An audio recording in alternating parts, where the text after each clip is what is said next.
პროევროპული აქციების 11 მონაწილე ანდრო ჭიჭინაძე, ონისე ცხადაძე, ჯანო არჩაია, რუსლან სივაკოვი, ლუკა ჯაბუა, გურამ მირცხულავა, ვალერი თეთრაშვილი, გიორგი ერიშვილი, ირაკლი ქერაშვილი, რევაზ კიკნაძე და სერგეი კუხარჩუკი, რომლებსაც 2 წლიანი პატიმრობა აქვთ მისჯილი, სააპელაციო სასამართლოს გადაწყვეტილებით კვლავ ციხეში რჩებიან. დღეს სააპელაციო სასამართლოს მოსამართლე თეა ლეონიძე პირველი ინსტანციის გადაწყვეტილება არ შეცვალა და 11 დემონსტრანტი ჯგუფურ ქმედებაში მონაწილეობაში ცნო დამნაშავედ. სააპელაციო სასამართლოში გადაწყვეტილებას ორივე მხარე ასაჩივრებდა. ადვოკატები გამართლებას, პროკურორები კი ბრალის დამძიმებას ითხოვდნენ. განაჩენის გამოცხადებამდე ანდრო ჭიჭინაძემ, ონისე ცხადაძემ და ვალერი თეთრაშვილმა საბოლოო სიტყვით ისარგებლეს. კონტექსტში ეს კონტექსტი ჩვენ გვერდება დაშოთქება. ეს კონტექსტი შექმნა ხელისუფლების გადაწყვეტილება. რომ ეს ხდება ეს ისე მოხდა. თქვენ განიხილოთ დაპროუცდათ ჩემი აზრით იმას თუ არ მიხდება და იასწრებს და იჯიქა და რა მომავალი.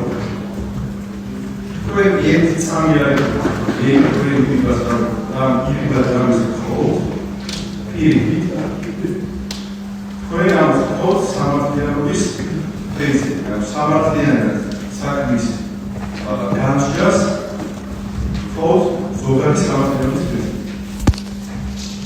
მე არამისთან არის საყვარელი 11 დემონსტრანტს თავდაპირველად ბრალის სისხლის სამართლის კოდექსის 225 მუხლის მეორე ნაწილით ჰქონდათ წარდგენილი, რაც ორგანიზებულ ჯგუფურ ძალადობაში მონაწილეობას გულისხმობს და სასჯელის სახით 4-დან 6 წლამდე ვადით თავისუფლების აღკვეთას ითვალისწინებს. 2025 წლის 3 სექტემბერს მოსამართლე ნინო გალუსტაშვილმა ბრალი 226 მუხლზე გადააკვალიფიცირა, რაც ჯგუფური მოქმედების ორგანიზებას ან ორგანიზებულ ჯგუფურ მოქმედებაში მონაწილეობას გულისხმობს, რომელიც უხეშად არღვევს საზოგადოებრივ წესრიგს. არც ერთი მსჯავრდებული ბრალს არ აღიარებს, ისინი თავს პოლიტიკურ პატიმრებად მიიჩნევენ.